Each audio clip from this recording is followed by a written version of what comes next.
morning to you.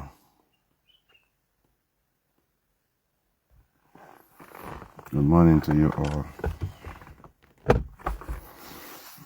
My name is Ngor-Okpala.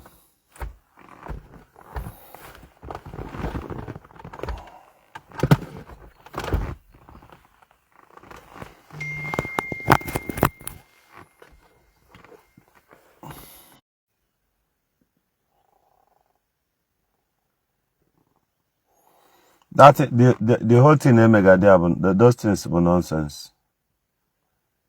But what can we see? What happened? What happened later. So network is bad here. I don't know where.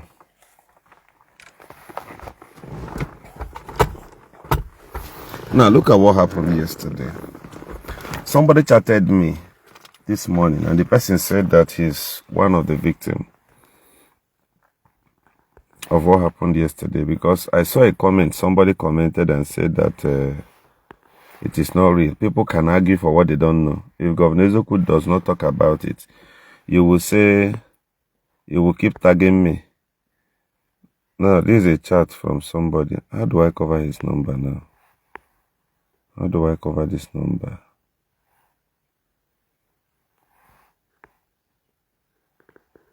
Okay, let me put this. So you read through this. Read through this. This person chatted me this morning. Say, good morning, sir. I was one of the victims. They shoot my car, back tire and boot, but escape. They kidnapped my aunt. This is yesterday. This person sent me this message yesterday night at around 11:29 p.m. at night. Now, I responded and said, Jesus. You understand? So, hold on. Let me pack where.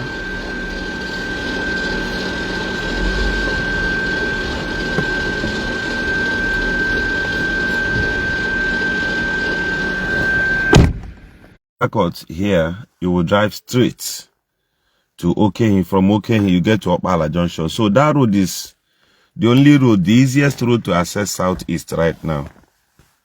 So it passes my village. So we got information on what was going on. So it's like I will have to come down from this car and look for somewhere to sit and be able to make this video. So that yesterday, along this road that leads to Imo State police to give you their proper report. Ours is to cooperate with the police. Can I sit somewhere and make my video? When I finish, I'll drive off, please. So guys, the police will be the one to give you proper reports to this. So our duty is to cooperate with the police, give them every needed information for them to act directly. But let me call this person. Let's hear from him and know what happened. Also, he says he's one of the victims. Maybe saw my live broadcast and had to reach out to me.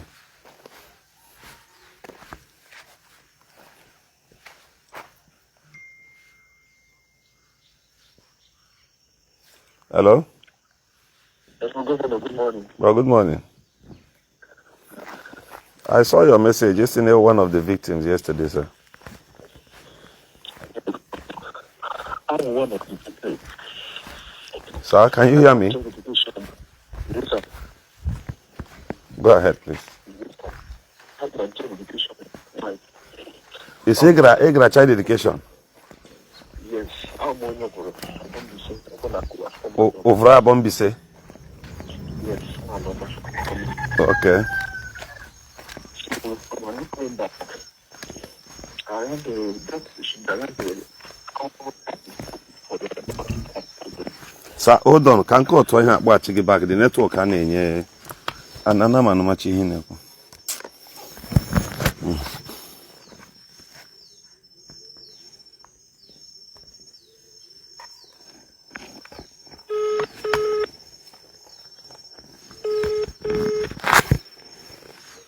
Hello, sir. Hello, sir. Governor, yeah. I see my hand when it's on it. I'm only a bombison over. Okay.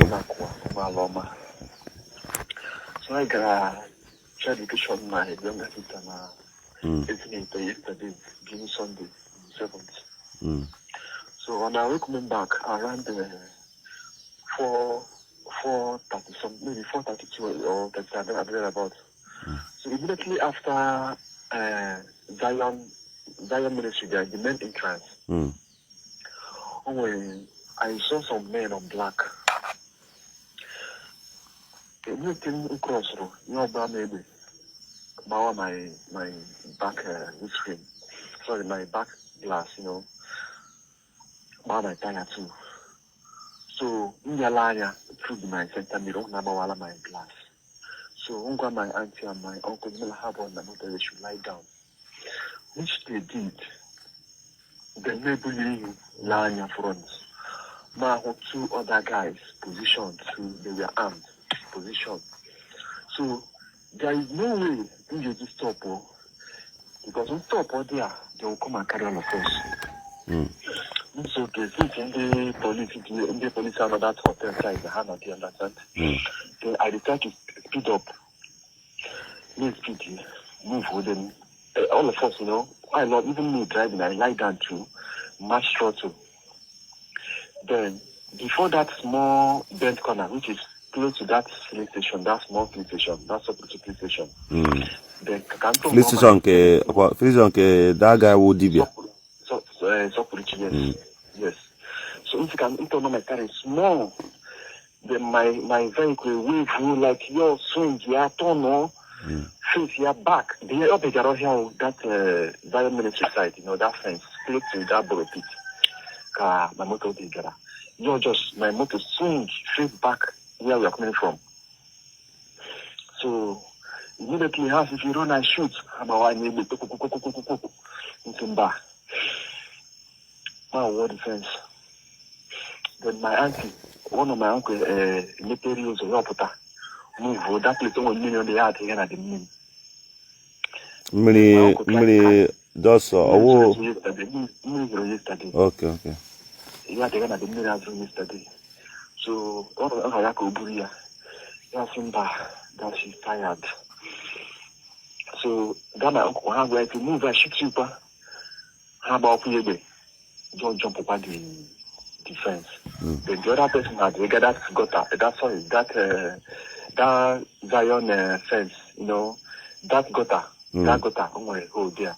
So you're bigger than that defense hole, your crawl, you move front. How they get my auntie. And not just her. Her brother, your auntie? Yes, they kidnapped her yesterday.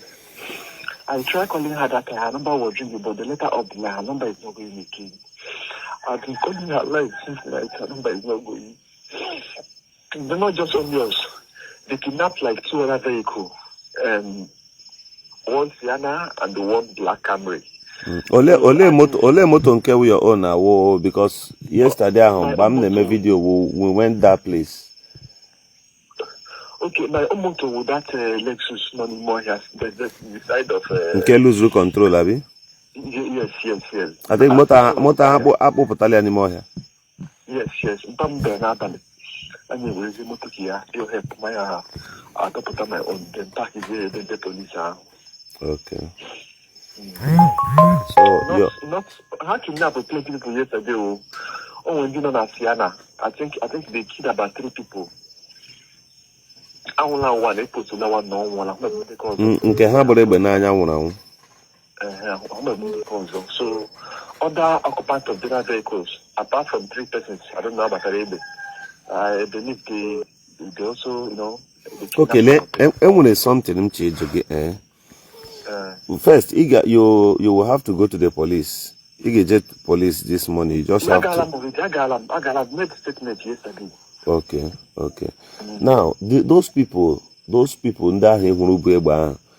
can you behold like ihu onye Igbo dress ị ga-ama, ihu onye ugwu dress ya ị kwesịrị ịma. Ndị ahụ ọ dị gị ka ndị ahụ bụ ndị ugwu or just normal ndị Igbo ka anyị nwee ike mara anyị nwa bụ ndị Ngor-Okpala nwee ike mara ma ka anyị chụju uche anyị mara ma ọ bụ oke nọ n'ụlọ gara kpọta oke nọ na-amasị ya na azụ nọ na ngịga ka ọ bụ ha nchachi asaịdị bịa ebe anyị ọha anyị chọrọ ịghọta. So asịrị ga-enyeta anyị. Yes, in that aspect, the only thing I can say is because I didn't go close to them, though I saw them. How you black upon black, and they covered, not like they covered their face with marks. Okay. Understand? A kind of a tie also, you know. They can hand the flanny na-eke n'isi. Yes, that kind of thing. He had the well open, you know. But ihe ahụ mask ka ọwụ ịhụ ha ndị ugwu na-eke n'isi. Like the regular military or police marks, not that kind of marks. Sorry, sir, I didn't inform you. I'm getting from live broadcast. Because I only want to have idea of what happened. Okay, no problem. So the people now, you got akọwali ma ọwụ ndị Igbo ma ọ bụ ndị ugwu. The only thing I can say about them is that none of them, they are all slim, they are not fat. About the first people from my glass about all of them are slim. Understand? I did not go close to them to know if they are Igbo or Fulani. Okay, another thing now, but that's the two bushes. One gra left, one gra na-abịa. The left side bụ Zion no, the right side gawara another village kwa na Mbishanyi ya na Mbishanyi ya na-akpọ Obokwe Oburu Alulu. Just by the right side Mishi River State bata Ngor-Okpala. Or that right side ka those people gbakpuru ka ha gbakpuru did they jump Zion fence ahụ gbakpute n'ime Zion ka ha lawara n'ime ọhịa the other side? No. See, these people has that not Zion military side is okay. Understand? Okay. They only went there and they didn't even cross that fence because if they cross that fence, they had to went up because when you jump on the fence, man who's able to repeat, so I couldn't go further. Okay, but repeat it. Yes.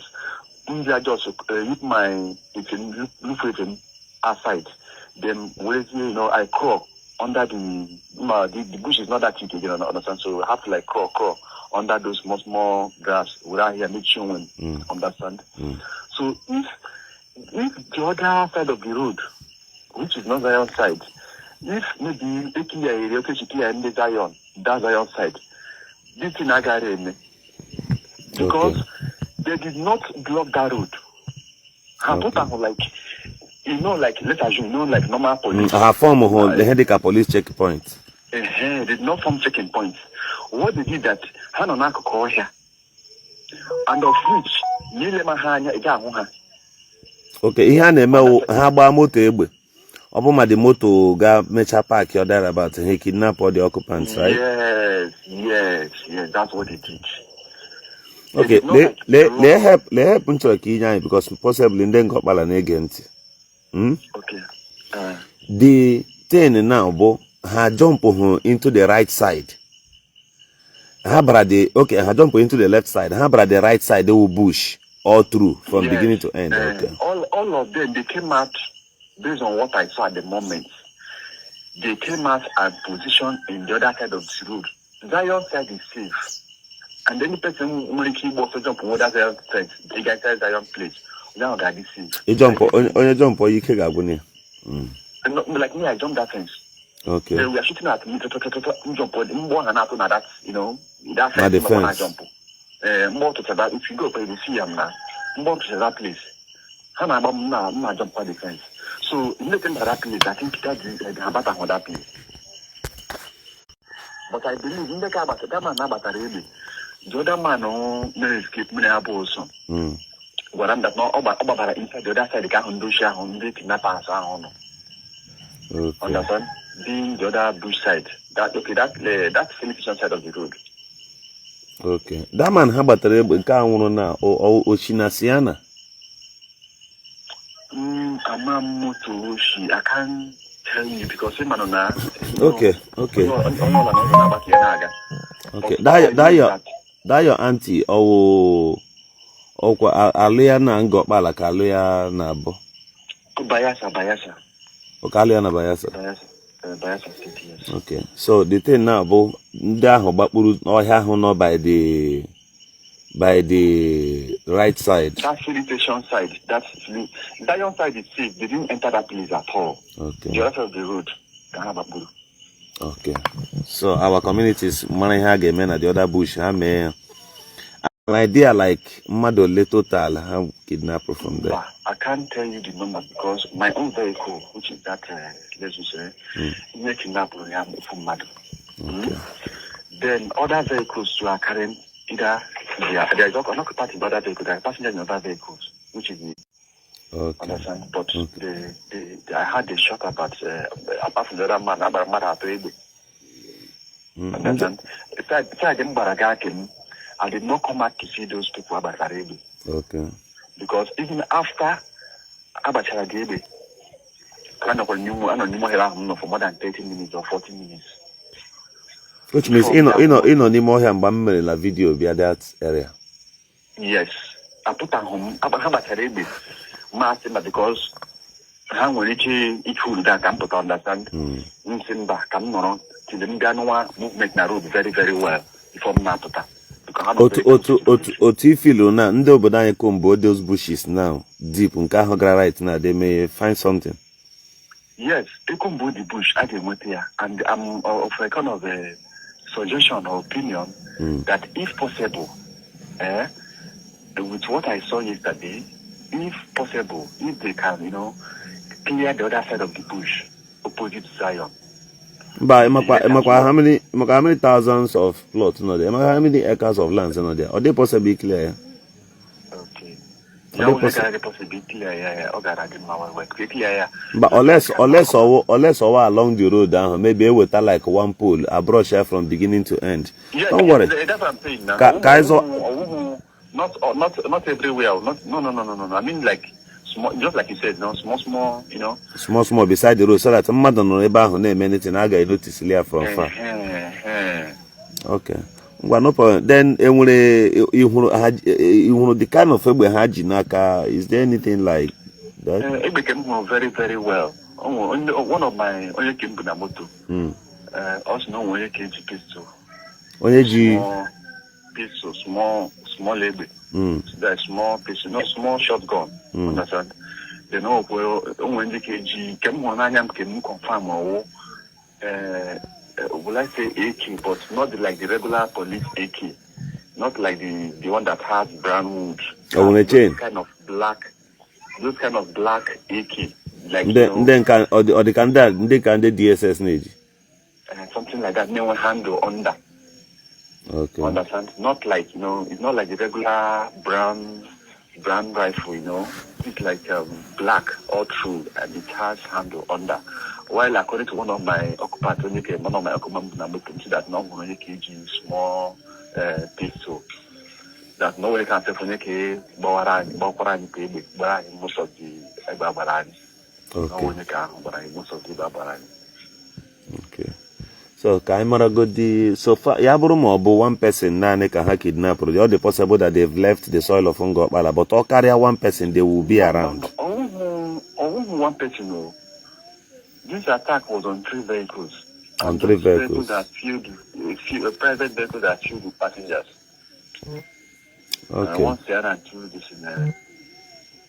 Okay. Okay, there's no problem. Yeah man, we'll get back to you. We'll get back to you. Let me call back home and at least report to the communities. They can go into action. We assure you, and then go back again. There was there was.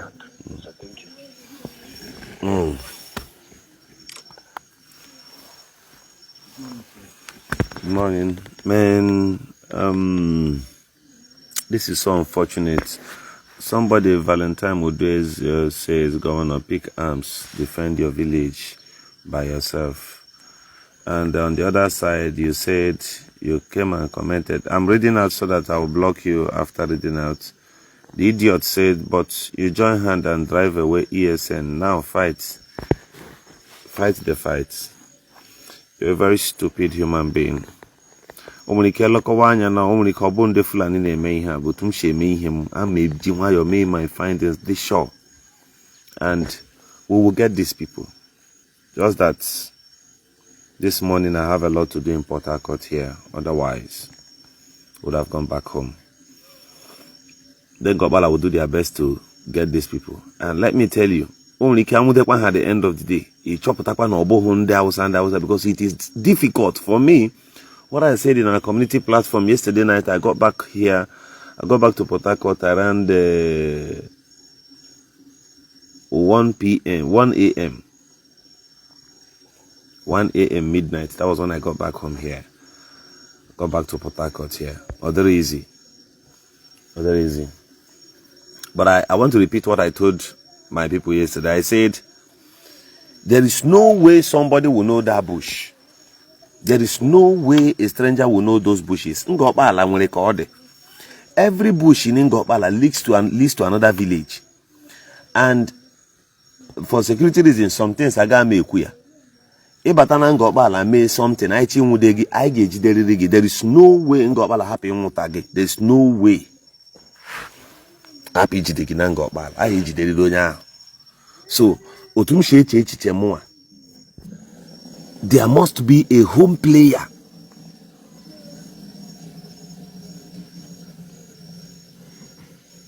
So when you must have burnt down those your village, those places where those your people were there peace in those areas? You don't come and spoil Ngor-Okpala. Go and do those your nonsense in your own place. Go, if you like, go and build 51 camp. Build it in your own village. Don't bring it to Ngor-Okpala. We don't do that. That's not who we are. We will get these people no matter what it takes, because if we give you a chance, you continue doing them. That's why you must not support evil.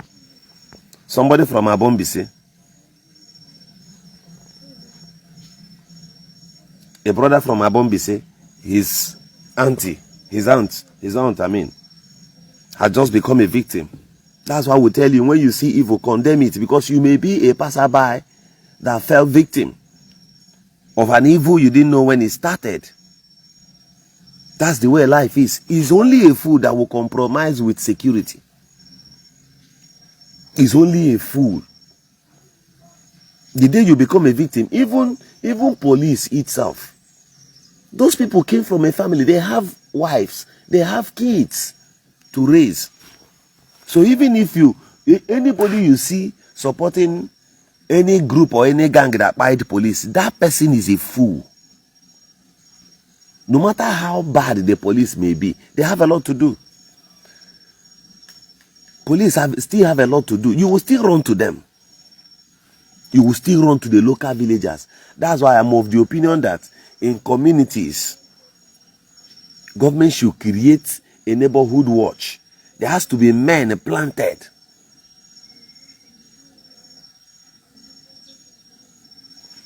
By the government, if you know truly you want to fight this insecurity, because the whole of that village yesterday, will you use pump action to go and confront somebody with AK-47? It's not really easy. So they will begin to call police for backup. But all the same, the villagers does the job better. It is villagers that will. That's why I always tell you, Bible recommend, they say, pray for the peace of the land where you possess. Anybody you see carrying AK-47, anybody you see supporting any illegal position of any arm at all, that person is a fool, because he has not become a victim before. Do you know what that innocent woman might be going through now? You know what other persons might be going through. Yesterday, a woman was shedding tears, telling the husband's corpse that the both of them came out together. That he should get up, let them go. It was a shock. I shed tears. The woman came out to the husband on a journey. All of a sudden, the woman returned back home without the husband. How do you feel when these things rings in your ear? People will leave all of this truth and they will be there talking nonsense. This Valentine, whom is here telling me that we drove away ESN. Thunder Babuogi, Babu, everything that is around you. Thunder Babuogi, you were a fool.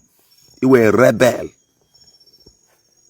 If you love your community, go and check everybody who must have supported. Go and burn down houses. Go and burn down people's villages.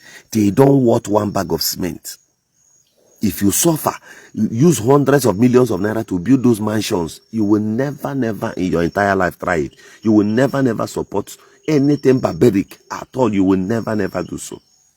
It is because you are poor, your mentality is caged, you don't have anything, you don't even want anything. You also envy people who must have worked hard for whatever they have.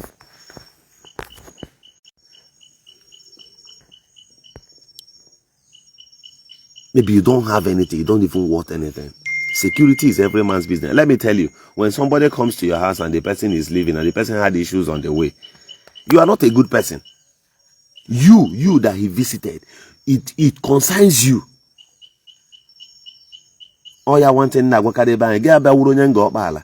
If you are watching me in Igbo Ngor-Okpala, these things are happening, and this so or in God will turn the Ala Igbo. Because people using that road, people that applies that road, the more you hurt those people, the more you bring bad name to the communities. That's why if you're from Ngor-Okpala, you must join hands.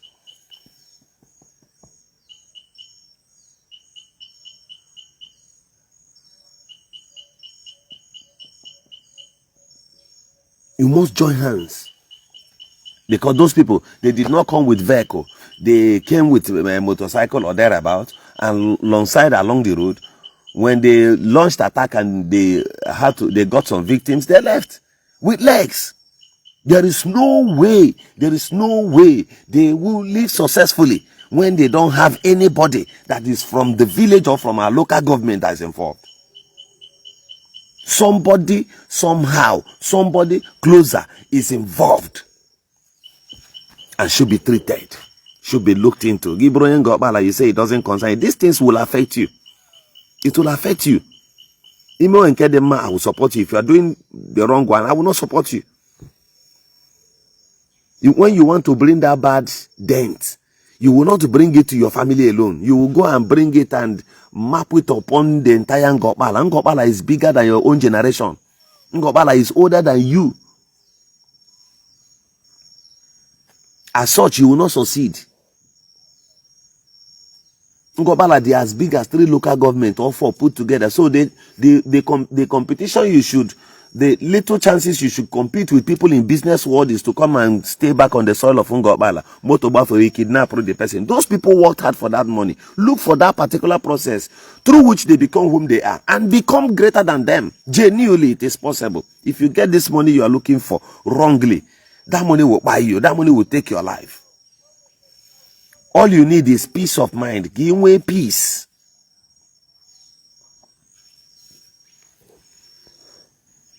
Anybody whom is part and parcel of the insecurity in Ala Igbo, you will not survive it. I'm telling you the gospel truth. It may take time. And in the range, many people go and ask about Django them. Many people, Obi also existed in Imo State there. Did he lift it to the Otokoto existed? So you that is coming up now, your own will not be special or essential. It will still reach you. Anywhere you are. If you like Zawo Moama, if you like answer anything, if you like whether you're coming from Futajalians or thereabout, so far you step your foot on the soil of Igbo land and now commit a crime. Ala Igbo gerigi.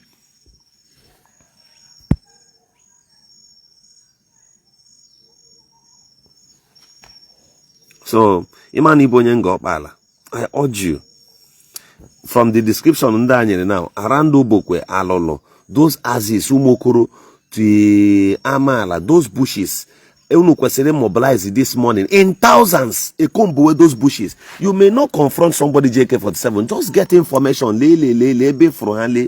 That's all. Then people will come up immediately. Our land, Ajoyi, progress, success, monies does not enter anywhere they have problem. Anywhere with issues. If you continue with this, your insecurity, development will not come to Ngor-Okpala. So our people should do everything to protect the communities. They should do everything to protect both strangers, protect them. Because the stories they go back with is not a good one if anything happens to them.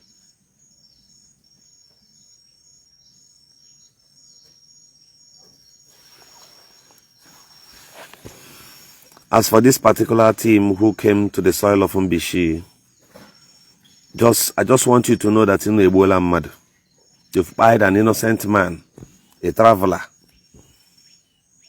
The man going to fulfill his dream on a certain journey with his wife, you have pied the man. Igbo liar. There is no way a Fulani man cannot, a one can the Fulani, one can operate in Ala Igbo without the aid of someone. Then Ngor-Okpala, go and check your traditional rulers, check everybody, check them. I know I'm telling you, check them. Because there was a story one certain time, I said that our people confronted certain Fulani people and asked them to leave the bush. They said that they do pay money, that they pay money. Then when you heard that thing as community, what did you do? Who do you pay that money? The enemies that lives amongst us. Nobody will do that. People will begin to think differently or suggest one thing or the other. And I kept asking people, must you make gain in everything? Must you make money? Must you earn money out of everything you do for yourself or for humanity? Must you make money? If money is the last thing you think about, then you are an idiot. So, as at yesterday, you are the cause of looking for that kind of stupid money. This motorist, what is that man's business? Look at the picture of this man now. They pied. You will know that this man is also struggling with life like you. Lay condition this man. Look at the man. Yesterday. You should know that this man is also suffering. This man is also living averagely like you.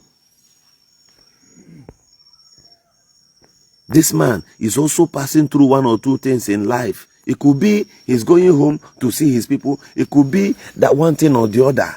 Along the line, ebe na-achụ ego. Ama nwa m ji ekwu ihe a na-ahama ya. Ebe na-achụ ego. Ndị Fulani, if you watch their activities from Middle Belt upwards, looks different from their activities in the East. Ndị Igbo anyị will always want to monetize everything.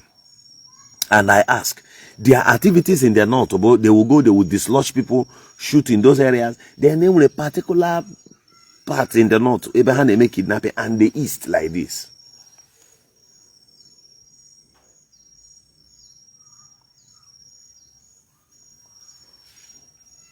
And there are things you are hiding.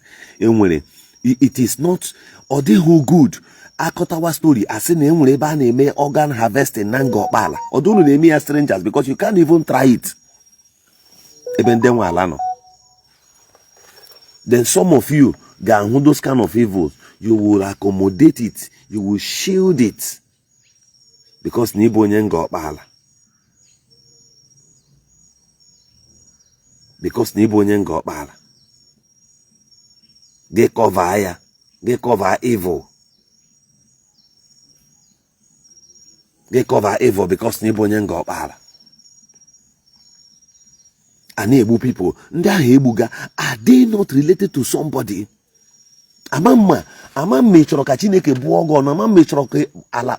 Because whether the worst thing you can ever do as human being is you buy somebody, you got money from that person and still invest that money in that same land. That money will never yield any result. That money will never yield. If your target in life is just how to get money, then you're a fool. Whatever challenges you have that should lead you into crime, that thing is about bastardizing your next day. Flee from it. In those villages, even when insecurity, it were strangers, it were indigenes that accepted the strangers before they came. Before Una continue this rubbish, or you try to accommodate this rubbish, go to Osu. Go to Uli. Go to Lilo. Go to Okigbe and see what insecurity can bring. Go and see what insecurity could cook. Any idiot deceiving you anywhere, Anybody with AK-47, you terrorize anywhere at all, be it in Ala Hausa, be it anywhere. You are a fool. That person does not love you. That person will surely see your end, because do you know why the person will see your end? Yawan, in a sense, that's why he doesn't want to go and commit such thing by himself. So he needed to use you.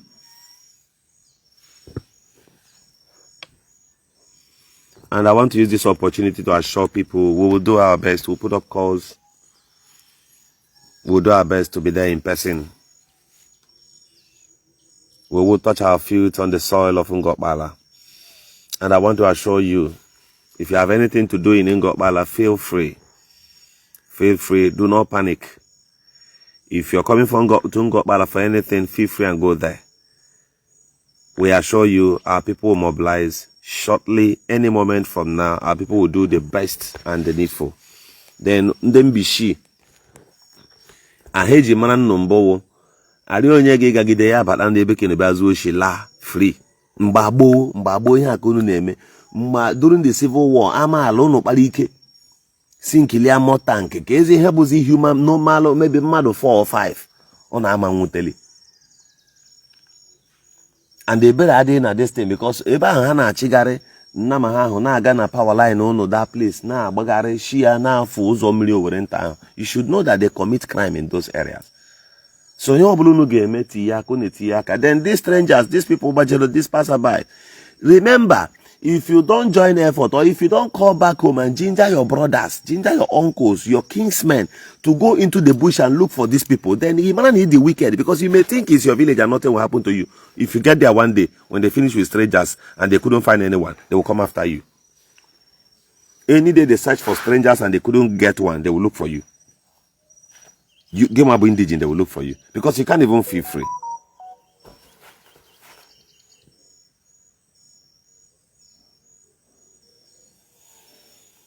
So you must add strength. You must contribute your own effort to make sure that your place is secured. Shortly, for Ndeba a relaxed mind, we all have to come together. Ono notokwano, you know, a big boy. Emule koshi drig easy. It all means all village you can sign Italian happen passion or go the 6 million memunia. With license, in near communities, because had he been in the Obokwe or Wahala now, can mobilize up to 10 pump passion now, and they were registered, they will come to that bush. Then when the situation persists higher than them or tries to overpower them, that is when they can even signal the police. But I know individually the people of Ngor-Okpala can do this. Majorly in them bishi. So una hapro kwalea nde alolo. Or bro and Obokwe say now their own side no. Join hands with them. Join them to comb the bush, because the one good thing with Ngor-Okpala is you guys, you know every indigene, no matter no. Yeah, for them bishi macho everybody from A to Z, no matter the population, no. So yaka. 2, don't also trust no gabunde fulani also. Such houses mount a strong and a well adequate intel. That side they go is either they are in the bush or they are in someone's house. So those areas should be well combed. In both people's house, let there be intels everywhere. I'm gonna go into this thing so that one person alone can lead the way.